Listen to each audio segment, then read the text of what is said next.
জ্বালানি সংকট, প্রশিক্ষণের ঘাটতি আর ব্যাংক ঋণের চড়া সুদের মাঝে লড়াই করে টিকে আছে পাবনার লাইট ইঞ্জিনিয়ারিং শিল্প।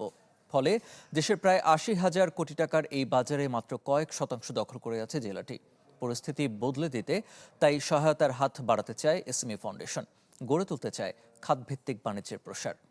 মোহাম্মদ আলমগীরের ক্যামেরায় ইফতেখার আলমের রিপোর্ট। তিলে তিলে গড়ে ওঠা দেশীয় লাইট ইঞ্জিনিয়ারিং শিল্পের কারখানার গতি হারিয়ে যায় অন্ধকারে। মিলছে না বিদ্যুৎ, বন্ধ উৎপাদনের চাকা। হাত আর হাতুড়ির যুগলবন্দিতে ৭ যুগেরও বেশি সময় ধরে পদ্মা যমুনার অববাহিকা অঞ্চল পাবনায় চলছে এ খাতের যজ্ঞ। দীর্ঘ এ পথ চলায় সঙ্গী হয়েছে নানা বঞ্চনা, যা শক্তিতে রূপান্তর করে দেশের মাটিতে শক্ত অবস্থান তৈরি করছে জেলার এই মাঝারি শিল্প। তবে আমি এমন কাজ আছে যে কাজটা আমি দেখি নাই, কিন্তু চোখ দিয়ে দেখছি সেই কাজটা করতে হবে। কিভাবে করতে হবে জানেন, করতে হবে। আমরা এখান থেকে কাজ করে নিয়ে যাই, কাজ করে নেওয়ার পর ওখানে যা কাজ করি ইনশাল্লাহ হয়ে যায়। সরকারি সহযোগিতা পাইলে আমরা প্রোডাকশনটা করলে পরে আমাদের জন্য একটু ভালো হয় আর কি। ঈদ আসবে, সাথে ক্যাশব্যাকও আসবে। নিজের বা প্রিয়জনের জন্য কেনাকাটায় এবারও নগদ পেমেন্টে পাচ্ছেন দারুণ ক্যাশব্যাক। তাই যাই কিনুন, পেমেন্ট করুন নগদে। টাকার অঙ্কে দেশে এই শিল্পের বাজার প্রায় ৯০,০০০ কোটি, জিডিপিতে অবদান প্রায় ৩%, যেখানে জেলার অবদান মাত্র হাতে গোনা কয়েক শতাংশ। কৃষি, কারখানা, যানবাহন সহ বিভিন্ন খাতের যন্ত্রাংশ তৈরির এই বাজারে নেই বড় কোনো ধরনের প্রশিক্ষণ, রয়েছে অর্থের অভাবও।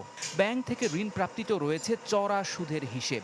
বিদ্যুৎ নাই বা গাড়ির ভাড়া বেশি, ট্রান্সপোর্ট খরচ বেশি, এর মানে ওখানে আবার দামটা বেশি ধরতেছে। অথচ আমরা সেই আপনার যে কাস্টমার হয় সেই কাস্টমারের কাছে টাকা নিতে গেলে পরে ওইরকম আমরা পারতেছি। আমরা ঋণ নিয়ে যদি কিছু করতেই যদি না পারি, তাহলে আমরা ঋণটা নেওয়ার তো কোনো সার্থকতা নেই। আমরা ঋণ নিয়ে বরং যারা ঋণ নেয় অনেকে বিপদে পড়ে যায়। এই শিল্পকে যদি আরও উন্নত করা যায় বা আরও নতুন নতুন মেশিন নিয়ে আসা যায়, তাহলে পরে এই শিল্পকে পাবনা জেলায় আরও অনেক উন্নত করা যাবে। ব্যবসা সম্প্রসারণে সহায়তার বিষয়টি এতদিন ছিল উপেক্ষিত। এবার এ অঞ্চলে লাইট ইঞ্জিনিয়ারিং শিল্পের প্রসারে এগিয়ে এসেছে এসএমই ফাউন্ডেশন। চলছে নানা কার্যক্রম। মূলধারার অর্থনীতিতে আরও জোরালো অবদান রাখার জন্য ঋণ প্রদান, প্রশিক্ষণ এবং দক্ষতা উন্নয়নে সামগ্রিক পদক্ষেপের কথা জানান কর্তা ব্যক্তিরা।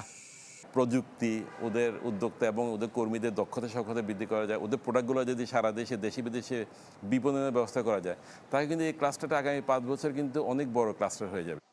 বর্তমানে বেসরকারি উদ্যোগে কয়েকশো কোটি টাকার পণ্য রপ্তানি করছে লাইট ইঞ্জিনিয়ারিং শিল্প। উচ্চ সুদহারে ব্যাংক ঋণ, সে সাথে প্রশিক্ষণের অভাবে কিছুটা পিছিয়ে থাকলেও দেশের বড় বড় কারখানাগুলোর যে ধরনের যন্ত্রাংশ প্রয়োজন এবং মেরামত প্রয়োজন তা তারা ঠিকই সহায়তা করে যাচ্ছে। তাই এই শিল্পের সাথে জড়িত আশা আগামীতে সরকারের নীতি নির্ধারণী পর্যায়ে এবং বেসরকারি খাতের সরাসরি উদ্যোগ বদলে দিতে পারে এ খাতের পুরোপুরি চিত্র। ইফতেখার আলম, চ্যানেল 24, মনোহরপুর, পাবনা।